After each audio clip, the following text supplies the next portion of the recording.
Baik, bismillahirrahmanirrahim. Assalamualaikum warahmatullahi taala wabarakatuh. Alhamdulillah hari ini kita dapat bersama lagi untuk meneruskan pembelajaran geografi tingkatan 2. Okey, hari ini kita masuk geografi tingkatan 2. Kita sambung bab 5 iaitu pengangkutan. Dan kali ini kita nak lihat tajuk kepentingan pengangkutan darat, udara dan air. Yang sebelum ni kita just secara umum kepentingan pengangkutan. Nah, ini kita nak fokus pula apakah kepentingan pengangkutan darat, air dan juga udara secara lebih khusus ataupun spesifik. Baik, insya-Allah. Pertama kita tengok pada slide pengajaran kita pada hari ini. Baik, itu dia kepentingan pengangkutan darat, udara dan juga air. Okey. Baik, kita tengok yang pertama dulu, kita nak lihat apakah kepentingan pengangkutan darat ini. Baik, kita pergi satu-satu. Baik, kepentingan dia yang pertama, dia dah nyatakan di situ kan. So pengangkutan darat sama ada bas ke, LRT ke, kereta ke dan sebagainya. Yang pertama, sudah tentulah pengangkutan ini digunakan untuk membawa penumpang dan juga barangan. Penumpang duduk di depan barangan duduk dalam bonet. Okey. So itu yang pertama. Kenapa nak bawa penumpang? Kenapa nak bawa barangan ni? Ini adalah untuk memudahkan mobiliti penduduk untuk bergerak daripada satu kawasan ke kawasan lain. Yang secara tidak langsung juga akan memajukan kawasan yang dituju tu tadi. Contohnya seperti kawasan perindustrian ke, kawasan pelancongan ke, pergi melancong kan. Naik bas, naik teksi ke. Okey. Baik, di situ ada istilah mobility. Apakah maksud mobility? Kalau orang Indonesia kata mobil, Pak. Mobil itu kenderaan. So, mobility ni merujuk kepada tahap pergerakan penduduk. So, kalau mobility tu macam mana tahap pergerakan kita. Kalau mobility tu tinggi, maksudnya tahap untuk kita bergerak ke satu kawasan tu mudahlah. Contoh macam cikgu kan. Mobility cikgu tinggi. Sebab apa? Cikgu ada kereta, cikgu boleh pergi naik motor. So, kat mana saja cikgu boleh pergi. Di dalam Malaysia ni lah. Okey. Dan contoh juga seperti pembinaan lebuh raya utara selatan. Yang mana ianya telah memudahkan pergerakan penduduk dan juga membawa barang ke pasaran yang tertentu. Baik, itu yang pertama. Okey, pengangkutan darat. Yang kedua, okey, meningkatkan darjah ketersampaian. Apakah maksud darjah ketersampaian?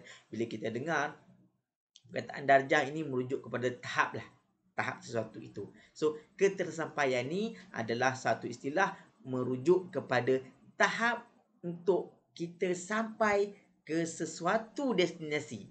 Tahap untuk kita pergi ke sesuatu kawasan itu. Itu namanya darjah ketersampaian. Kalau darjah ketersampaian tinggi, ianya membawa maksud tahap kita nak pergi ke kawasan itu, cara kita nak sampai dekat kawasan tu mudah, senang. Kalau darjah ketersampaian rendah, maksudnya kita nak pergi kat kawasan tu susah. Sukar nak sampai kat kawasan tu. Itu maksud darjah ketersampaian. Dan ini juga pengangkutan darat ini secara tidak langsung ianya menghubungkan kawasan bandar dengan kawasan pedalaman. Contoh seperti Greek di Perak, yang menghubungkan dengan Bandar Jeli di Kelantan. Yang mana dua kawasan ini dapat menghubungkan di antara di timur tanah air semenanjung Malaysia dan juga di barat tanah air semenanjung Malaysia. Jadi darjah ketersampaiannya jadi tinggi. Mudahlah. Dulu kalau daripada Kelantan nak pergi ke Perak susah, ambil masa yang lama. Betul? Terpaksa melalui Terengganu pergi ke Kelantan. Tapi apabila dah adanya pembinaan lebuh raya timur barat ni, jadi mudah. So daripada Kelantan tu tak perlu nak merentas negeri-negeri lain lah nak pergi Perak. Terus dia pergi ke Perak. Nak pergi ke Penang pun senang. Merentas negeri Perak terus boleh sampai ke Penang atau ke Kedah. Berbanding yang sebelum ini. Yang sebelum adanya lebuh raya timur barat ni menyebabkan sukar jarak perjalanan menaiki kenderaan darat daripada Kelantan nak pergi ke negeri-negeri di barat Selangor tu ni jadi susah. Terpaksa mengikut negeri Terengganu, pergi Pahang dulu baru masuk Selangor. Tetapi dengan adanya lebuh raya timur barat ni lebih mudah, lebih cepat. Itu maksud dia. Baik. Seterusnya, kepentingan pengangkutan darat ini. Nampak tu ada pemandu bas, ada gambar pemandu Grab. Secara tidak langsung, pengangkutan darat ini juga mewujudkan peluang pekerjaan. Dia bagi peluang kepada orang nak bekerja. Bekerja sebagai apa? Of course lah, sebagai pemandu bas ke, pembawa Grab ke, Uber ke. Okay, kalau macam bas juga, kalau macam bas yang gerak berhenti-berhenti tu, diwujudkan pula pekerjaan sebagai konduktor bas. Pada siapa yang tak pernah naik bas, apa tu konduktor bas? Orang yang pergi ke seorang-seorang tu bagi tiket, so kita bayar. Itu konduktor bas. Ataupun dipanggil inspektor bas. Kan? Ramai budak zaman sekarang ni, cikgu yakin benar-benar tak tahu apa tu konduktor bas, apa tu inspektor bas. Sebab ialah sekarang jarang orang naik bas kan dulu. Tapi sekarang ni pun bas pun dia dah ada sistem dia sendiri, senang. Sebelum naik tu dah ada dia mesin dia kan. Tu dululah. Okey. Sekarang wallahualam tak tahu. Cikgu pun dah lama tak naik bas. Dah ada kenderaan sendiri. Okey. Baik, perkhidmatan pengangkutan membuka peluang pekerjaan seperti kepada penduduk. Seperti pemandu bas ke, okey, pemandu lori ke yang membawa barang-barangan yang besar, lori sawit ke, lori getah ke, lori minyak ke. Dan juga pemandu teksi. Teksi pun sekarang ni, dulu teksi, sekarang adalah persendirian. Boleh bawa Uber, boleh bawa Grab, kan? Baik. Ia juga memberi pendapatan sampingan kepada pemandu yang menyediakan perkhidmatan e-hailing seperti yang cikgu sebutkan tadi, Grab, Uber. Okey. Dan yang seterusnya, kepentingan pengangkutan darat ini, yang merujuk pada pengangkutan itu sendiri dan juga jaringan pengangkutan itu sendiri. Apa dia? Di situ tu gambar kemudahan jambatan untuk memudahkan perjalanan, pelan Indo-ISA 2.0, lonjakan seterusnya ke next leap. Apa maksud dia tu? Ya, ini dia maksud dia. Ianya secara tidak langsung membangunkan wilayah koridor ekonomi di sesuatu kawasan. Bermakna kemudahan infrastruktur yang disediakan telah menarik minat pelabur asing daripada luar negara untuk datang ke Malaysia untuk melabur di dalam kegiatan ekonomi yang ada di dalam negara kita. Sebab kita menyediakan perkhidmatan pengangkutan antara yang terbaik dan terselesa di sekitar kawasan Asia Tenggara di Asia. Okey. Dan keadaan ini membolehkan kemajuan ekonomi di wilayah yang terlibat seperti ECER, ini lagi Pantai Timur. Contoh nanti apabila siapnya ECRL, stesen LRT ataupun kereta api yang boleh masuk ke negeri-negeri Pantai Timur, Kelantan, Terengganu, dia akan membangunkan kawasan yang berhampiran dengan jaringan pengangkutan darat itu tadi. Okey, baik. Seterusnya, ini kereta api kontainer. Dia bukan saja bawa penumpang, bukan saja bawa barang dalam bidang yang kecil, tetapi kita ada juga pengangkutan darat yang dibina, yang diwujudkan khusus khas hanya untuk membawa barangan saja untuk meningkatkan kegiatan ekonomi. Sebagai contoh, perkhidmatan kereta api kargo. Yang memang 99% membawa barangan-barangan perniagaan dan juga untuk urusan perdagangan. Okay, kita lihat sini perkhidmatan kereta api kargo yang dikendalikan oleh Kereta Api Tanah Melayu Berhad ataupun KTMB ni telah membantu meningkatkan ekonomi seperti perniagaan dan urusan perdagangan. Sebab kalau kita tahu kereta api ni jaranglah kereta api ada berlakunya kesesakan lalu lintas, jam. Jadi peniaga nak menyampaikan ataupun nak menghantar barangan di dalam keadaan yang cepat, antara yang keadaan yang cepat dan juga murah, dia menggunakan perkhidmatan kereta api kargo ni.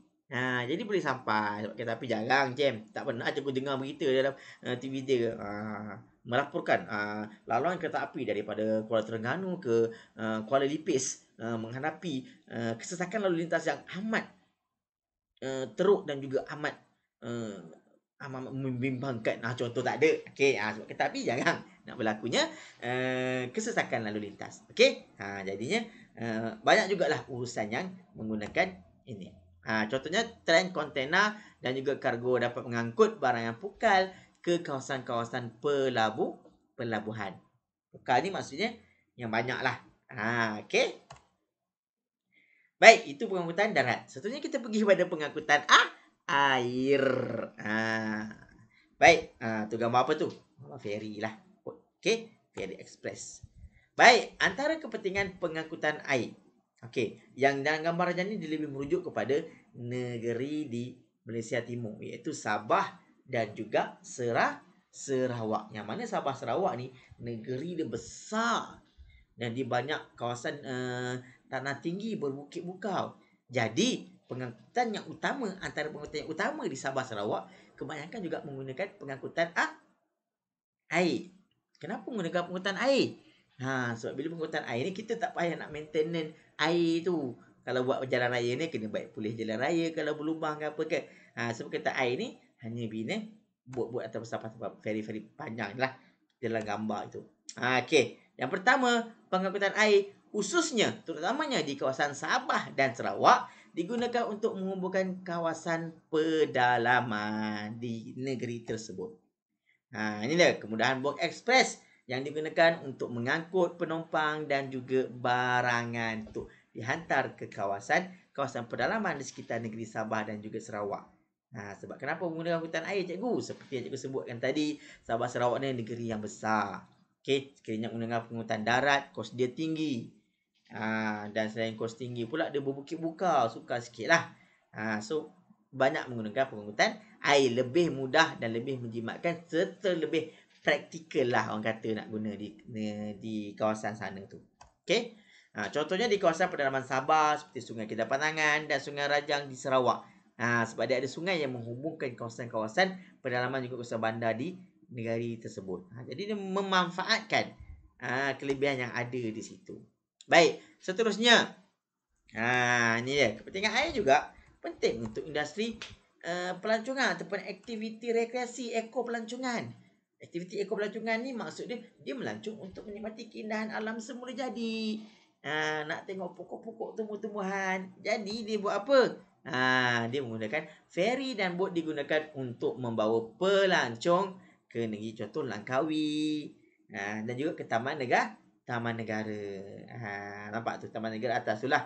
Dia naik sampan panjang macam tu, dibawa menyusuri sungai sebelum sampai Taman Negara, tengok ada monyet, ada itu ni kan. Jadi wah, tenang rasa. Alhamdulillah. Sama juga nak pergi ke feri ke Langkawi. Langkawi tidak dibina jambatan seperti Pulau Pinang. Kenapa tak bina? Kena fikir juga tu. Sebab apa tak bina? Fikirkanlah sendiri. Okey. Tapi antara salah satu sebabnya untuk memajukan industri pengangkutan air di Langkawi itu feri. Sebab tu nak pergi Langkawi, nak naik kereta boleh. Masukkan kereta dalam feri. Dia ada feri yang besar yang membawa kenderaan juga. Contohnya di Taman Negara Endau Rompen Pahang. Sebut Endau Rompen, teringat ada lagu awak pernah dengar kot. Pekan Endau Rompen dan Taman Negara, membiru gelombang di Teluk Cempeda, Pulau Tioman. Tu nama lagu-lagu Negeri Pahang lah, menceritakan keindahan Negeri Pahang. Baik, antara satunya juga pun sama juga. Kapal kargo membawa kontena, pelancong terlepas. So meningkatkan perdagangan. Dalam video sebelum ni pun cikgu beritahu bahawa antara kepentingan pengangkutan air ni adalah import ekspor perdagangan perniagaan. Jadi urusan perdagangan seperti import dan juga ekspor dapat dilakukan dengan adanya pelabuhan. Kerana apa? Kenapa nak menggunakan pelabuhan? Sebab dia kos mengangkut barangan menggunakan kargo ini adalah lebih murah berbanding pengangkutan udara dan dia lebih bawa banyak lagi barang. Contoh itulah kapal kargo membawa kontena. Tengok tu. Berapa besar kontena. Dalam satu kontena tu boleh tak 2, 3, 4, 5 biji kereta. So ada berapa ratus kontena situ. Jadi banyak barangan yang boleh dibawa. Okey. Contohnya di Pelabuhan Kelang. Pelabuhan Tanjung Pelepas. Di mana Tanjung Pelepas? Johor. Okey. Pelabuhan Kelang di Selangor. Okey. Andai. Baik, seterusnya. Ni.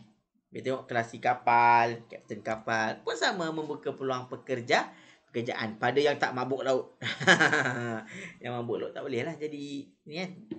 Okey, aktiviti perdagangan dan perniagaan di kawasan pelabuhan ini banyak membuka peluang pekerjaan kepada penduduk setempat. Khususnya contoh antaranya kelasi kapal, juru teknik kapal. Juru teknik sebab kapal tu ada juga bahan-bahan ataupun barangan yang menggunakan alatan elektronik. Jadi dia memerlukan juru teknik untuk memantau. Sebab itu dalam kapal tu, dalam sebuah kapal yang besar tu banyak. Kadang-kadang kapal tu berlayar dalam tempoh yang lama. juga memerlukan tukang masak kat kapal tu. Tukang kimpalan. Sekiranya berlaku tengah-tengah kapal, tiba berlaku kebocoran ke apa ke, mana ada bengkel tengah-tengah tu kan. So ahli kimpalan dah kat kapal. So banyaklah peluang pekerjaan yang diwujudkan melalui pengangkutan air ini. Ni antara contoh dia lah. Kerasi kapal, juruteknik, kapten kapal, tukang masak, Baik, dan yang seterusnya, kepentingan pengangkutan udara. Kita laju sikit boleh? InsyaAllah. Masa-masa tu. Sebab video kan, kalau laju boleh tengok, boleh reverse, tertinggal. Tak ada masalah. Seterusnya, penggalakan integrasi nasional. Apa tu integrasi nasional? Integrasi ni maksud dia kesepaduan. So integrasi nasional mewujudkan kesepaduan ataupun perhubungan dengan orang luar negara tu lebih ada connection lah, ada integrate lah situ. Dapat mengeratkan hubungan silaturahim antara penduduk di Malaysia, antara dalam negeri dan juga penduduk di luar negara. Contoh, menghubungkan penduduk Sabah dan Sarawak dengan Semenanjung Malaysia. Tu integrasi nasional. Nasional ni negara lah. Mengeratkan hubungan lagi. So dengan adanya pengangkutan udara, sebab kita boleh bergerak dengan cepat. Selain tu juga ni, aktiviti pelancongan juga dapat berkembang dengan wujudnya ada pengangkutan udara. Sebab nak suruh orang luar negara naik sampan ataupun naik kapal, tempoh lama sebab kapal terbang ni cepat sikit. Sejam, 2 jam sampai. So, ianya akan menggalakkan aktiviti pelancongan. Yang mana pengangkutan udara telah menggalakkan perkembangan sektor pelancongan di Malaysia. Untuk pelancong-pelancong luar negara datang ke dalam negara kita. Sebab apa? Negara kita banyak tempat-tempat yang menarik. Alhamdulillah. Baik, wujud syarikat dengan promosi dan tambang yang murah seperti AirAsia. Dengan motonya now everyone can fly. Firefly contoh. Sama juga pengangkutan udara juga ada juga perkhidmatan kargo. Membawa barang berharga atau yang mudah rosak. So barang berharga, barang mudah rosak tak boleh nak bawa guna kapal. Sampai Malaysia basi rosak. So ada juga yang menggunakan pengangkutan udara. Jadi pengangkutan udara diperlukan bagi membawa barangan yang mudah rosak dan berharga seperti bunga-bungaan dan juga chip komputer. Bawa contohkan beli bunga daripada luar negara, bunga lavender sampai Malaysia kering. Sebab naik kapal pengangkutan air. Tak boleh. So kena bawa menggunakan pengangkutan udara. Sebab tu kita tengok bunga-bunga yang tu mahal sikit lah. Sama juga chip komputer. Itu tadi 3 kepentingan air, udara dan juga darat. Sekarang kita nak kepentingan pengangkutan awam di Malaysia. Pengangkutan awam ni pun kita kena tahu. Sebab walau sekarang ni ramai orang tidak menggunakan pengangkutan awam. Tapi pengangkutan awam ni nak kena. Patutnya kita kena galakkan lagi supaya lebih ramai orang menggunakan pengangkutan awam. Ini contoh. Kita tengok ramai kita tahu dah. 70 orang menggunakan kenderaan sendiri. Nampak? Belah kiri tu. Penuh. Jam. Tapi kalau ramai menggunakan pengangkutan awam, naik satu kenderaan, nampak? 70 orang dalam satu bas. Dah mengurangkan kesesakan. Semua pun dapat sampai ke destinasi yang sama. Semua pun boleh relax je, seorang je yang bawa. Kan? Contoh. So, ini adalah kepentingan pengangkutan awam. Yang pertama, mengurangkan jumlah kenderaan persendirian. Sebab itu terutamanya di KL lah. Kalau duduk KL ke bekerja di KL ke, sekiranya tidak perlu untuk membawa pengangkutan persendirian, gunakanlah pengangkutan awam. Sebab KL tu banyak pengangkutan awam. Lebih cepat, lebih murah, lebih selesa. InsyaAllah. Jadi pengangkutan awam ni dapat mengurangkan jumlah kenderaan persendirian di bandar kerana ianya boleh membawa penumpang yang lebih ramai. Dan secara tidak langsung juga dapat mengurangkanlah masalah pencemaran udara. Sebab kenderaan kurang. Asal dibebaskan pun berkurangan. Itu yang pertama. Yang kedua, pengangkutan awam juga menggalakkan aktiviti pelancongan.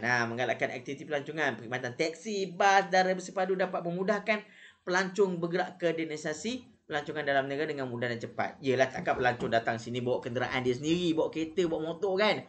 Dan lah dia naik kapal terbang.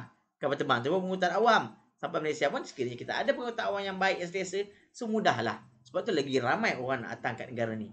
Sebab senang nak pergi Langkawi gimana kan, naik pengangkutan awam. Ada taksi, ada bas, ada Uber, kan? Ada aeroplane, kapal terbang. Seterusnya, kos pengangkutan awam lebih murah berbanding kenderaan persendirian. Betul lah. Kenderaan persendirian ni kita nak kena bayar cukai, nak kena maintenance, isi minyak. Contoh ni pas bulanan 50. Pas pengangkutan awam bulanan 100.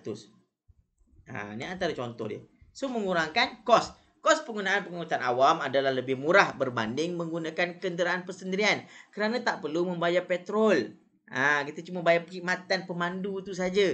Kita juga tak memerlukan kos penyelenggaraan kenderaan. Apa kos penyelenggaraan kenderaan? Kena tukar minyak hitam, kena tukar tayar. Sebenarnya tak perlu fikir pasal benda tu lagi lah. Tak perlu isi perkataan kita rosak ke apa sebab kita menggunakan perkhidmatan awam. Dan seterusnya, kenderaan yang menggunakan bahan api fosil menggunakan asap yang mencemarkan alam. LRT atau kenderaan hybrid lebih mesra alam kerana tidak menggunakan asap. Jadi, contoh sekarang ni pun dah banyak kenderaan awam terutamanya tidak menggunakan bahan api fosil. Jadi kalau ramai menggunakan kenderaan awam, ianya mengurangkan pencemaran udara. Sebagai contoh, pengangkutan rel bersepadu. Seperti monorail, LRT, komuter putra dan MRT yang menggunakan tenaga elektrik. Ini dapat mengurangkan masalah pencemaran udara dan juga masalah kesesakan lalu lintas. Contoh LRT ataupun kereta api. Mana kita tengah kereta api jam sebab dia ada laluan dia sendiri. Okey, contoh tu LRT, komuter menggunakan rel sendiri. Menjimatkan masa perjalanan sebab tak berlaku kesesakan. Dia ada laluan dia sendiri. Jadi pengangkutan awam ini membolehkan pengguna sampai ke tempat yang dituju dengan cepat dan mudah berbanding kenderaan biasa yang akan mengalami kesesakan lalu lintas, terutamanya waktu puncak. Waktu puncak ni maksudnya semua orang keluar pada waktu yang sama. Semua orang nak keluar pada waktu yang sama naik kenderaan sendiri. Jadi jam lah. Contohnya LRT menepati masa kerana mempunyai rel dia sendiri. Dia tak tersekat dengan contohlah orang naik motor ataupun naik kereta nak pergi daripada Gombak ke Petaling Jaya. Kau naik kereta lambat, tapi kau naik pengangkutan awam, contoh naik LRT, dalam masa 10 minit 20 minit boleh sampai. Kau naik kenderaan sendiri tersangkut dengan jam, kadang sampai sejam 2 jam, dah rugi situ. Masanya, emosinya marah kan. Okey, lagi kepentingan pengangkutan awam di Malaysia ni. Ini dia, mewujudkan peluang pekerjaan lah. Perkhidmatan teksi, bas dan rel bersepadu menawarkan peluang pekerjaan kepada penduduk tempatan seperti pemandu teksi, pemandu pelancong. Okey. Dan 5.7 pula, amalan pengangkutan lestari. Apakah maksud pengangkutan lestari? Tadi kita tengok pengangkutan awam, ini pengangkutan lestari. Beza ke pengangkutan lestari dengan pengangkutan awam ni? Baik, sama-sama kita saksikan. Pengangkutan lestari ni apakah maksud dia? Pengangkutan lestari ni maksudnya menggunakan kenderaan atau pengangkutan yang menggunakan sumber tenaga alternatif yang tidak mencemarkan alam sekitar dan lebih mesra alam. Contoh dia apa? Penggunaan kereta elektrik dan hybrid. Itu maksud pengangkutan lestari. Maksudnya kita memang perlu menggunakan pengangkutan ini, tetapi dalam masa yang sama kita juga nak menjaga alam sekitar kita, persekitaran kita agar bersih, selamat untuk digunakan pada masa-masa akan datang. Jadi adalah penggunaan kereta elektrik dan hybrid yang mana dapat memelihara alam sekitar dengan mengurangkan pembebasan gas karbon dioksida. Kerana kenderaan ini menggunakan tenaga elektrik dan dapat menjimatkan penggunaan bahan api. Dengan adanya research and development, dengan adanya ilmu dan teknologi, kita dapat menghasilkan kenderaan yang lebih mesra alam. Yang pertama. Yang kedua, berkongsi kenderaan ke tempat kerja atau ke suatu kawasan boleh mengurangkan jumlah kenderaan yang menuju ke tempat yang sama. Contoh, tak nak naik pengangkutan awam sebab nak ada masa sendiri naik kenderaan sendiri, tapi pakatlah dengan kawan-kawan yang lain yang mungkin pergi ke tempat yang sama. Contoh awak nanti kan datang ke MXM Kuala Berang dengan jiran kan, boleh pakat naik satu kereta je bersama. Amalan ini akan dapat mengurangkan jumlah kenderaan persendirian di jalan raya dan dapat mengurangkan pencemaran udara, dapat juga menjimatkan kos perbelanjaan. Sebab seorang je keluarkan kos, yang lain boleh ataupun top up bagi sikit. Dah jimat dekat situ. Itu maksud pengangkutan amalan lestari. Menggunakan pengangkutan awam kini mendapat sambutan dalam kalangan masyarakat terutama. Ni pun sama, amalan pengangkutan lestari salah satunya menggunakan pengangkutan awam, menggalakkan lebih ramai orang untuk menggunakan pengangkutan awam. Okey, penggunaan kenderaan awam dapat mengurangkan kesesakan lalu lintas.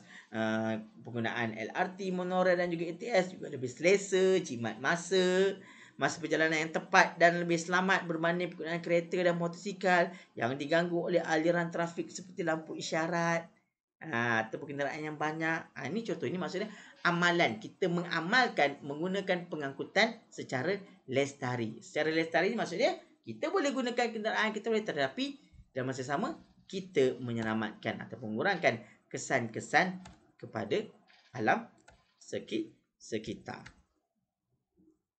Okey. Boleh insya-Allah. Okey, seterusnya ini uji minda lah. Bila sebut uji minda ni bermaksud nak ambil contoh uji minda 4. Mengapakah jaringan penghutan di Sabah Sarawak kurang padat? Jawapan dia bentuk muka bumi. Cikgu sebut tadi kan, dia bentuk muka bumi, banyak bukit buka, kawasan hutan. Jadi dia lebih kepada pengangkutan air, fokus. Ini contoh je lah. Lain-lain ni. Okey. Okey, baik. Jadi itulah sahaja untuk bab 5 tajuk pengangkutan. Kita dah habis tentang tajuk pengangkutan. Okey. Sekiranya ada